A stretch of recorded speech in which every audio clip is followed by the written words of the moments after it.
আসসালামু আলাইকুম প্রিয় ইসলামিক ভাই ও বোনেরা, স্বাগতম আপনাদের ইসলামিক মাইন্ড পাওয়ার ইউটিউব চ্যানেলে। আজকের এই ভিডিওটি শুরু করার আগে আপনাকে একটি প্রশ্ন করতে চাই। আপনি কি কখনো ভেবেছেন কেন একই পৃথিবীতে থেকেও কেউ অল্প পরিশ্রমে ধনী হয়ে যায় আর কেউ সারা জীবন কঠোর পরিশ্রম করেও অভাবের মধ্যেই থেকে যায়? আপনি কি মনে করেন এটা শুধু ভাগ্যের খেলা, নাকি এর পেছনে আছে আল্লাহর পক্ষ থেকে নির্ধারিত কিছু গোপন নীতি? কুরআন ও হাদিসে আল্লাহ স্পষ্ট করে বলে দিয়েছেন তিনি কাকে ধনী বানান এবং কাকে দেন সংকুচিত রিজিক। কিন্তু দুঃখের বিষয়, আমরা কুরআন পড়ি ঠিকই, কিন্তু গভীরভাবে বুঝে পড়ি না। আজকের এই ভিডিওতে আমি আপনাদের সাথে শেয়ার করতে যাচ্ছি কুরআনের সেই 5টি গোপন রহস্য, যা জানলে আপনি অবাক হয়ে যাবেন। কারণ এগুলো কোনো মোটিভেশনাল কথা নয়, এগুলো আল্লাহর কালাম কুরআন এবং রসুল সাল্লাল্লাহু আলাইহি ওয়াসাল্লামের সহিহ হাদিস থেকে নেওয়া এমন বাস্তব সত্য, যা আপনার চিন্তাভাবনা, অর্থ উপার্জন এবং জীবনযাত্রা পুরোপুরি বদলে দিতে পারে। অনেকেই মনে করে ধনী হওয়া মানে শুধু টাকা পয়সা, কিন্তু ইসলাম আমাদের শেখায় প্রকৃত ধন হলো অন্তরের তৃপ্তি। আর আল্লাহ যাকে চান তাকেই এই ধন দেন, কখনো সম্পদের মাধ্যমে, কখনো বরকতের মাধ্যমে, আবার কখনো এমন শান্তির মাধ্যমে যা কোটি টাকাও কিনতে পারে না।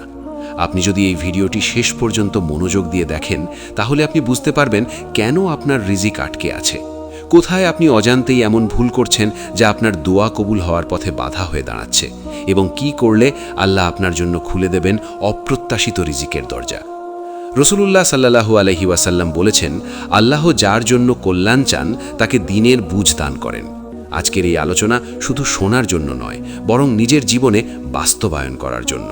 কারণ এখানে এমন কিছু আয়াত ও হাদিস থাকবে যা আপনি হয়তো আগে শুনেছেন, কিন্তু কখনো গভীরভাবে চিন্তা করেননি। ভিডিওটি শুরু করার আগে আপনাদের কাছে একটি ছোট অনুরোধ। যদি আপনি চান ইসলামের আলোকে এমন বাস্তব ও জীবন পরিবর্তনকারী আলোচনা নিয়মিত পেতে, তাহলে এখনই ভিডিওটিতে লাইক দিন, আপনার মূল্যবান মতামত কমেন্টে লিখুন এবং আপনার প্রিয় মানুষদের সাথে শেয়ার করুন। কারণ হতে পারে আপনার শেয়ার করা এই ভিডিওটি কারো জীবনের মোড় ঘুরিয়ে দেবে। আর অবশ্যই ইসলামিক মাইন্ড পাওয়ার চ্যানেলটি সাবস্ক্রাইব করে পাশে থাকা বেল আইকনে চাপ দিন, যাতে ভবিষ্যতে এমন কোনো গুরুত্বপূর্ণ ইসলামিক জ্ঞান থেকে আপনি বঞ্চিত না হন। তাহলে চলুন আর কথা না বাড়িয়ে জেনে নিই আল্লাহ কাকে ধনী বানান এবং কুরআনের সেই 5টি গোপন রহস্য, যা জানলে আপনি আজ থেকেই নিজের জীবন নিয়ে নতুন করে ভাবতে শুরু করবেন। পয়েন্ট 1, আল্লাহ ধনী বানান তাকওয়াবান মানুষকে। মানুষ সাধারণত ভাবে ধনসম্পদ আসে বেশি পরিশ্রম করলে, বেশি বুদ্ধি থাকলে বা সুযোগ পেলে, কিন্তু কুরআন আমাদের একেবারে ভিন্ন একটি সত্য শেখায়। আল্লাহ বলেন, ধনসম্পদের মূল চাবিকাঠি হল তাকওয়া, অর্থাৎ আল্লাহকে ভয় করা, আল্লাহকে স্মরণ করে জীবন পরিচালনা করা, হারাম থেকে বেঁচে থাকা এবং হালালের উপর দৃঢ় থাকা। কোরআনে আল্লাহ তাআলা স্পষ্ট করে বলেন, ওয়ামান ইয়াত্তাকিল্লাহা ইয়াজআল লাহু মাখরাজা ওয়া ইয়ারযুকহু মিন হাইসু লা ইয়াহতাসিব। অর্থ, যে ব্যক্তি আল্লাহকে ভয় করে, আল্লাহ তার জন্য উত্তরণের পথ করে দেন এবং তাকে এমন দিক থেকে রিজিক দান করেন যা সে কল্পনাও করতে পারে না। লক্ষ্য করুন, এখানে আল্লাহ বলেননি শুধু আখিরাতে পুরস্কার দেব, বরং দুনিয়াতেও এমন রিজিক দেব যা কল্পনার বাইরে। একজন মানুষ যত বেশি তাকওয়াবান হয়, তার জীবনে তত বেশি অদৃশ্য দরজা খুলে যায়, এমন সুযোগ আসে যা সে নিজেও বুঝতে পারে না। অনেক মানুষ দিনের পর দিন হালাল রিজিকের জন্য চেষ্টা করে, কিন্তু হারাম মিশিয়ে ফেলে। সুদ, ঘুষ, প্রতারণা, মিথ্যা, ওজন কম দেওয়া, অন্যের হক নষ্ট করা। অথচ সে ভাবে, আমি তো নামাজ পড়ি, দোয়া করি। কিন্তু সে বোঝে না, তাকওয়া শুধু নামাজ নয়, তাকওয়া মানে আল্লাহ আমাকে দেখছেন এই অনুভূতি নিয়ে জীবন যাপন করা। রাসূলুল্লাহ সাল্লাল্লাহু আলাইহি ওয়াসাল্লাম বলেছেন, ইত্তাকিল্লাহা হাইসুমা কুন্ত। অর্থ, তুমি যেখানেই থাকো আল্লাহকে ভয় করো। এই একটি হাদিসই ধনী হওয়ার সবচেয়ে বড় সূত্র। কারণ যে ব্যক্তি আল্লাহকে ভয় করে, সে হারাম পথে যায় না, আর আল্লাহ হারাম ছেড়ে দেওয়ার বিনিময়ে হালালের মধ্যে এমন বরকত দেন যা হারাম পথে কখনো পাওয়া যায় না। আপনি যদি লক্ষ্য করেন, সমাজে অনেক মানুষ আছে যারা খুব বেশি আয় করে না, কিন্তু তাদের সংসারে অভাব নেই, শান্তি আছে, সন্তানেরা ভালো আছে, অসুস্থতা কম, দেনা কম। এটা হলো তাকওয়ার বরকত। আবার এমন মানুষও আছে যারা মাসে লাখ টাকা আয় করে, কিন্তু ঋণ শেষ হয় না, শান্তি নেই, পরিবারে ঝগড়া, অসুখ লেগেই থাকে। কারণ আল্লাহ বলেন, আলা ইন্না আউলিয়া আল্লাহি লা খাউফুন আলাইহিম ওয়ালা হুম ইয়াহজানুন। অর্থ, জেনে রাখো আল্লাহর বন্ধুদের কোনো ভয় নেই এবং তারা চিন্তিতও হবে না। আল্লাহর বন্ধু কারা? যারা তাকওয়াবান, যারা আল্লাহকে ভয় করে। তাদের জন্য আল্লাহ শুধু আখিরাত নয়, দুনিয়াতেও নিরাপত্তা দেন। আর নিরাপত্তাই হল প্রকৃত ধন। রাসূলুল্লাহ সাল্লাল্লাহু আলাইহি ওয়াসাল্লাম আরও বলেন, লাইসাল গিনা আন কাসরাতিল আরদ ওয়ালাকিন্নাল গিনা গিনান নাফস। অর্থ, প্রকৃত ধন বেশি সম্পদের মধ্যে নয়, বরং প্রকৃত ধন হল অন্তরের ধন। একজন তাকওয়াবান মানুষের অন্তর থাকে তৃপ্ত। সে অল্প পেয়েও আল্লাহর শুকরিয়া আদায় করে, ফলে আল্লাহ তাকে আরও দেন। কারণ কোরআনে আল্লাহ বলেন, লা ইন শাকারতুম লা আযীদান্নাকুম। অর্থ, যদি তোমরা কৃতজ্ঞ হও আমি অবশ্যই তোমাদের আরও বাড়িয়ে দেব। তাকওয়া মানুষকে কৃতজ্ঞ বানায়, আর কৃতজ্ঞতা আল্লাহর নিয়ামত বাড়িয়ে দেয়। অনেক মানুষ প্রশ্ন করে, আমি তো দোয়া করি তবুও রিজিক বাড়ে না। কারণ দোয়ার সাথে তাকওয়া না থাকলে দোয়া আকাশে উঠেও ফেরত আসে। রাসূলুল্লাহ সাল্লাল্লাহু আলাইহি ওয়াসাল্লাম এমন এক ব্যক্তির কথা বলেছেন, যে দীর্ঘ সফর করে ধুলোবালি মাখা অবস্থায় 2 হাত তুলে দোয়া করে, হে রব, হে রব বলে, কিন্তু তার খাবার হারাম, পানীয় হারাম, পোশাক হারাম। তখন রাসূল বলেন, ফাআন্না ইউস্তাজাবু লাহ। অর্থ, তার দোয়া কিভাবে কবুল হবে? তাকওয়া ছাড়া দোয়া অর্থহীন। তাকওয়া ছাড়া ইবাদত শুষ্ক শরীরের মতো প্রাণহীন। তাই আপনি যদি চান আল্লাহ আপনাকে ধনী বানান, তাহলে আগের তাকওয়া অর্জন করুন, নামাজ ঠিক করুন, হারাম ছাড়ুন, হালাল নিয়ে সন্তুষ্ট থাকুন, মানুষের হক আদায় করুন, আল্লাহকে ভয় করে কথা বলুন, লেনদেন করুন। কারণ আল্লাহ নিজেই ওয়াদা করেছেন যে তাকওয়াবানদের জন্য তিনি এমন রিজিকের দরজা খুলে দেবেন যা তারা কল্পনাও করতে পারবে না। আর এই ওয়াদা কখনো মিথ্যা হয় না। পয়েন্ট 2, আল্লাহ ধনী বানান ধৈর্যশীল ও সবরের মানুষকে। মানুষ সাধারণত ধৈর্যকে দুর্বলতা মনে করে, কিন্তু কোরআনে ধৈর্যকে এমন একটি গুণ বলা হয়েছে যার বিনিময়ে আল্লাহ সীমাহীন প্রতিদান দেন। ধন সম্পদ শুধু হঠাৎ আসে না, বরং আল্লাহ অনেক সময় মানুষকে অভাবের ভেতর দিয়ে চালিয়ে নিয়ে যান তার অন্তর পরিশুদ্ধ করার জন্য। কোরআনে আল্লাহ বলেন, ওয়ালা নাবলুওয়ান্নাকুম বিশাইইন মিনাল খাউফি ওয়াল জুই ওয়া নাকসিন মিনাল আমওয়ালি ওয়াল আনফুসি ওয়াস সামারাতি ওয়া বাশশিরিস সাবিরিন। সূরা আল বাকারা, আয়া 155। অর্থ, নিশ্চয়ই আমি তোমাদের পরীক্ষা করব কিছু ভয়, ক্ষুধা, সম্পদ হ্রাস, জীবন ও ফলমূলের ক্ষতির মাধ্যমে, আর সুসংবাদ দাও ধৈর্যশীলদের। লক্ষ্য করুন, আল্লাহ এখানে স্পষ্ট করে বলছেন ধন কমে যাওয়াও একটি পরীক্ষা, আর এই পরীক্ষায় যারা ধৈর্য ধরে তাদের জন্য আছে সুসংবাদ। অনেক মানুষ অভাব এলেই অভিযোগ শুরু করে, কেন আমার জীবন এমন, কেন আমার ভাগ্য খারাপ, কেন আল্লাহ আমাকে দেন না? অথচ তারা বোঝে না এই অভিযোগই তাদের রিজিকের দরজা বন্ধ করে দিচ্ছে। রাসূলুল্লাহ সাল্লাল্লাহু আলাইহি ওয়াসাল্লাম বলেছেন, আজাবান লি আমরিল মুমিনি ইন্না আমরাহু কুল্লুহু খাইর। অর্থ, মুমিনের বিষয়টি আশ্চর্য, তার সব অবস্থাই কল্যাণকর। যদি সে সুখ পায় শুকরিয়া আদায় করে, আর যদি কষ্ট পায় ধৈর্য ধারণ করে, তাতেও তার জন্য কল্যাণ আছে। এই হাদিস আমাদের শেখায় ধৈর্য মানে চুপ করে বসে থাকা নয়, বরং আল্লাহর ফায়সালার ওপর সন্তুষ্ট থাকা। অনেক ধনী মানুষকে আপনি দেখবেন, তারা জীবনের শুরুতে প্রচণ্ড কষ্টের ভেতর দিয়ে গেছে। ব্যবসায় লোকসান হয়েছে, অপমান হয়েছে, অভাব এসেছে, কিন্তু তারা হারাম পথে যায়নি, অভিযোগ করেনি, বরং ধৈর্যের সাথে চেষ্টা চালিয়ে গেছে। ফলে আল্লাহ তাদের জন্য এমন সময় এনেছেন যখন রিজিক তাদের দিকে ছুটে এসেছে। কোরআনে আল্লাহ আরও বলেন, ইন্নামা ইউওয়াফফাস সাবিরুনা আজরাহুম বিগাইরি হিসাব। সূরা আজ-জুমার, আয়া 10। অর্থ, নিশ্চয়ই ধৈর্যশীলদের তাদের প্রতিদান দেওয়া হবে অগণিতভাবে, বিনা হিসাবে। এখানে বিনা হিসাব মানে শুধু জান্নাত নয়, বরং দুনিয়াতেও আল্লাহ এমনভাবে দেন যে হিসাব রাখা যায় না। যে ব্যক্তি অভাবের সময় ধৈর্য ধরে সে আল্লাহর কাছে প্রিয় হয়ে যায়, আর আল্লাহ যখন কাউকে ভালোবাসেন তখন তার রিজিক নিজেই খুঁজে বের হয়ে আসে। অনেক সময় আপনি দেখবেন কেউ কোনো চেষ্টা ছাড়াই সুযোগ পেয়ে যায়। এটা কোনো কাকতালীয় বিষয় নয়, এটা তার আগের সবরের ফল। তাই যদি আপনি এখন অভাবের মধ্যে থাকেন, হতাশ হবেন না, অভিযোগ করবেন না, বরং ধৈর্য ধরুন, আল্লাহকে বিশ্বাস করুন, কারণ সবরের পরেই আসে সবচেয়ে বড় রিজিক। পয়েন্ট 3, আল্লাহ ধনী বানান দানশীল ও সদকাকারী মানুষকে। মানুষের সাধারণ ধারণা হলো দান করলে সম্পদ কমে যায়, কিন্তু ইসলাম বলে দান করলে সম্পদ বাড়ে। এটা কোনো আবেগী কথা নয়, বরং কোরআনের সরাসরি ঘোষণা। কোরআনে আল্লাহ বলেন, মাসালুল্লাযীনা ইউনফিকুনা আমওয়ালাহুম ফি সাবিলিল্লাহি কামাসালি হাব্বাতিন আম্বাতাত সাবআ সানাবিলা ফি কুল্লি সুমবুলাতিন মিয়াতু হাব্বা ওয়াল্লাহু ইউদাঈফু লিমান ইয়াশা। সূরাতুল বাকারা, আয়াত 261। অর্থ, যারা আল্লাহর পথে তাদের সম্পদ ব্যয় করে তাদের উদাহরণ একটি বীজের মতো, যা থেকে 7টি শীষ গজায়, আর প্রতিটি শীষে থাকে 100 দানা। আর আল্লাহ যাকে চান তার জন্য আরও বাড়িয়ে দেন। অর্থাৎ 1 টাকা দিলে আল্লাহ অন্তত 700 গুণ ফেরত দেন। অনেক মানুষ বলে, আমি গরিব, আমি কিভাবে দান করব? অথচ রাসূলুল্লাহ সাল্লাল্লাহু আলাইহি ওয়াসাল্লাম বলেছেন, ইত্তাকুন নারা ওয়ালাউ বিশিক্কি তামরা। অর্থ, একটি খেজুরের অর্ধেক দিয়েও হলেও দান করে জাহান্নাম থেকে বাঁচো। দানের পরিমাণ বড় হওয়া জরুরি নয়, নিয়তটাই আসল। আল্লাহ আরও বলেন, ওয়ামা আনফাকতুম মিন শাইইন ফাহুয়া ইউখলিফু। সূরা সাবা, আয়াত 39।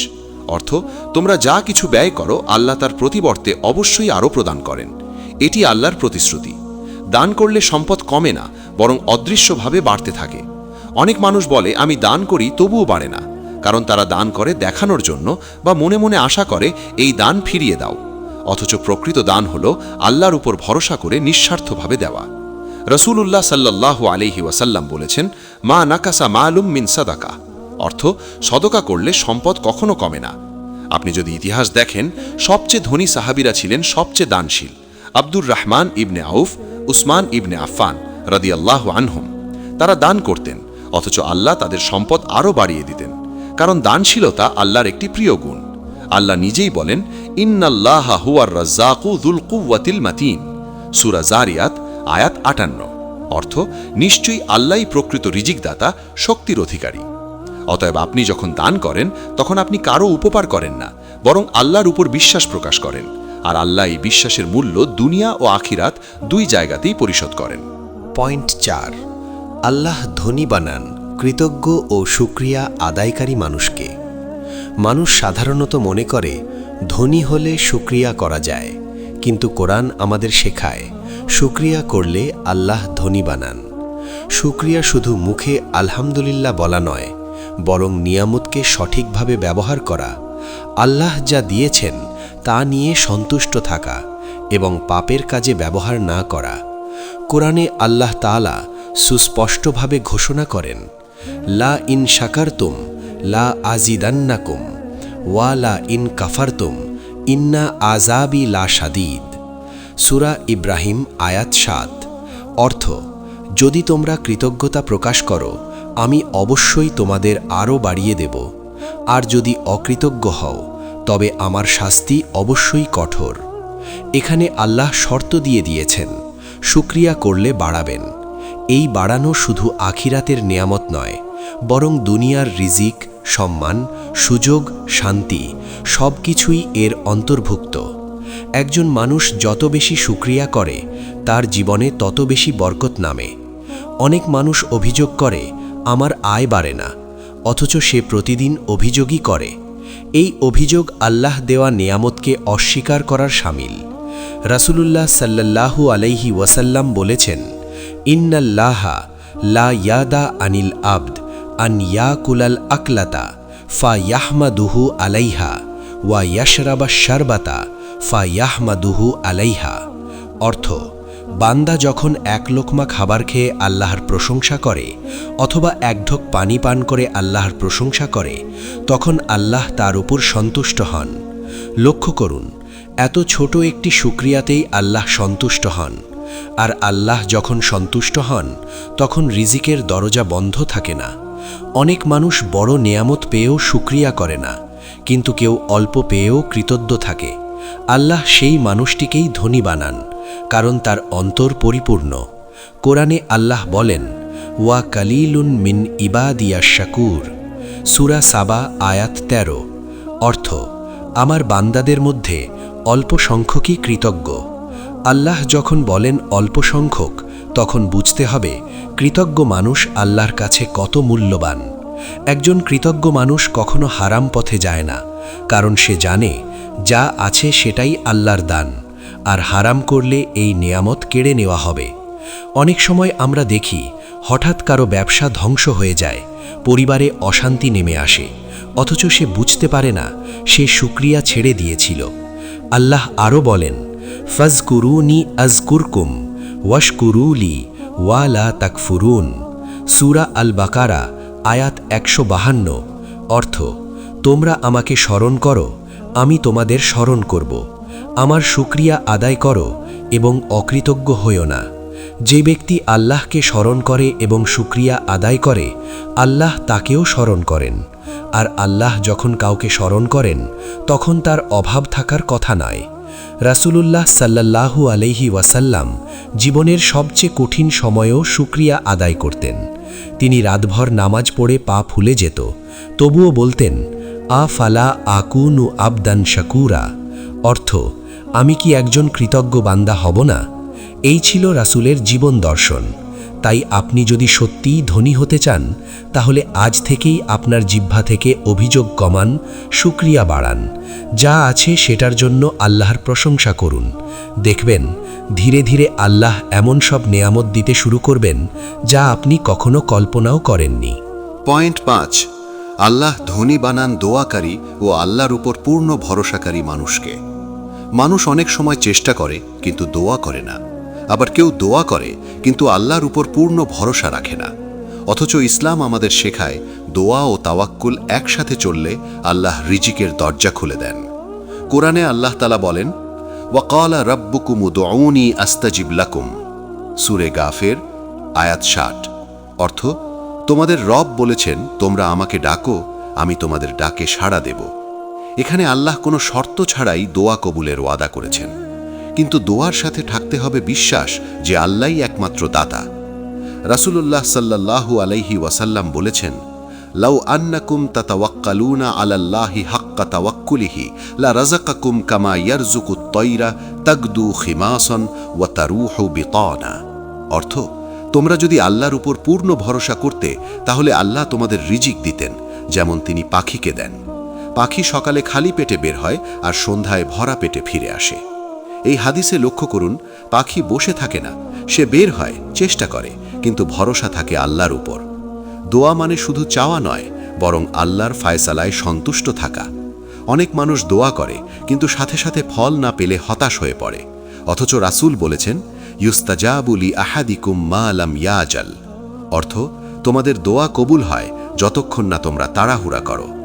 দোয়া কবুলের সময় আল্লাহ ভালো জানেন কখন দিলে বান্দার জন্য কল্যাণ হবে। কোরআনে আল্লাহ আরও বলেন, ওয়ামান ইয়াতাওয়াক্কাল আলাল্লাহি ফাহুয়া হাসবুহু, সূরা তালাক আয়াত 3। অর্থ, যে আল্লাহর উপর ভরসা করে আল্লাহ তার জন্য যথেষ্ট হয়ে যান। যখন আল্লাহ যথেষ্ট হন, তখন অভাব থাকার প্রশ্নই আসে না। অনেক মানুষ রিজিকের জন্য মানুষের দ্বারে দ্বারে ঘোরে, অথচ আল্লাহ বলেন, ফাবতাগু ইনদাল্লাহির রিজকা, সূরা আনকাবুত আয়াত 17। অর্থ, রিজিক আল্লাহর কাছেই চাও। রাসূলুল্লাহ সাল্লাল্লাহু আলাইহি ওয়াসাল্লাম আমাদের শিখিয়েছেন ছোট থেকে বড় সব প্রয়োজনে দোয়া করতে, এমনকি জুতার ফিতে ছিঁড়লেও দোয়া করতে। কারণ যে বান্দা সব বিষয়ে আল্লাহর উপর নির্ভর করে, আল্লাহ তার সব বিষয়ে দায়িত্ব নেন। ইতিহাস সাক্ষী, যারা আল্লাহর উপর ভরসা করেছে তারা কখনো অভাবে মরেনি, বরং তাদের রিজিক এমনভাবে এসেছে যা মানুষ কল্পনাও করতে পারেনি। তাই আপনি যদি চান আল্লাহ আপনাকে ধনী বানান, তাহলে দোয়া ছাড়বেন না, হতাশ হবেন না, মানুষের উপর ভরসা কমিয়ে আল্লাহর উপর ভরসা বাড়ান। কারণ যিনি আসমান জমিনের মালিক, তার কাছে কোনো বান্দাকে ধনী বানানো কোনো কঠিন কাজ নয়। আজকের এই আলোচনা যদি আপনি মনোযোগ দিয়ে শুনে থাকেন, তাহলে নিশ্চয়ই বুঝতে পেরেছেন ধনী হওয়া শুধু টাকার বিষয় নয়, বরং আল্লাহর নৈকট্য অর্জনের বিষয়। কোরআন ও হাদিস আমাদের পরিষ্কারভাবে শিখিয়ে দেয় আল্লাহ তাকওয়াওয়ান, ধৈর্যশীল, দানশীল, কৃতজ্ঞ এবং দোয়াকারী বান্দাদেরই ধনী বানান। কেউ হয়তো টাকায় ধনী হয়, আবার কেউ হয় শান্তিতে, কেউ হয় বরকতে, আর কেউ হয় সন্তুষ্ট অন্তরে। আর এই 5টি গুণ যার জীবনে একসাথে আসে, আল্লাহ তার জন্য দুনিয়া ও আখিরাত দুই জায়গাতেই রিজিকের দরজা খুলে দেন। আজ আপনি যদি নিজের জীবনের দিকে তাকিয়ে দেখেন, তাহলে বুঝতে পারবেন কোথায় ঘাটতি আছে, কোথায় আপনি অজান্তেই এমন কিছু করছেন যা আপনার রিজিক আটকে রাখছে। এই ভিডিওর উদ্দেশ্য আপনাকে হতাশ করা নয়, বরং সচেতন করা। কারণ আল্লাহ কখনো চান না তার বান্দা অভাবে থাকুক। তিনি চান বান্দা তার দিকে ফিরে আসুক, তার উপর ভরসা করুক এবং তার দেয়া নিয়ামতের কদর করুক। আজ যদি আপনি এখান থেকে শুধু একটি বিষয়ও নিজের জীবনে বাস্তবায়ন করার সিদ্ধান্ত নেন, তাহলে ইনশাআল্লাহ আপনি নিজেই পরিবর্তন দেখতে পাবেন। মনে রাখবেন, আল্লাহর প্রতিশ্রুতি কখনো মিথ্যা হয় না। বান্দার দেরি হতে পারে, কিন্তু আল্লাহর দয়া দেরি করে না। যদি আজকের এই আলোচনা আপনার অন্তরে সামান্য হলেও প্রভাব ফেলে থাকে, তাহলে ভিডিওটিতে একটি লাইক দিন, কারণ একটি লাইক আমাদের জন্য অনেক বড় অনুপ্রেরণা। আপনার মূল্যবান মতামত কমেন্টে লিখুন। আপনি কোন বিষয়টি আগে থেকে জানতেন আর কোন বিষয়টি আপনার জন্য নতুন ছিল, এবং এই ভিডিওটি শেয়ার করুন আপনার পরিবার, বন্ধু এবং প্রিয় মানুষদের সাথে। কারণ হতে পারে আপনার শেয়ার করা এই ভিডিও কারো জীবনে রিজিকের নতুন দরজা খুলে দেবে। আর অবশ্যই ইসলামিক মাইন্ড পাওয়ার চ্যানেলটি সাবস্ক্রাইব করুন এবং পাশে থাকা বেল আইকনে চাপ দিন, যাতে ভবিষ্যতে এমন আরও গভীর কোরআন ও হাদিস ভিত্তিক বাস্তব আলোচনা আপনি সবার আগে পেতে পারেন। আল্লাহ আমাদের সবাইকে তার প্রিয় বান্দাদের অন্তর্ভুক্ত করুন, আমাদের রিজিকে বরকত দান করুন এবং দুনিয়া ও আখিরাতে প্রকৃত ধনী হওয়ার তৌফিক দান করুন। আমিন।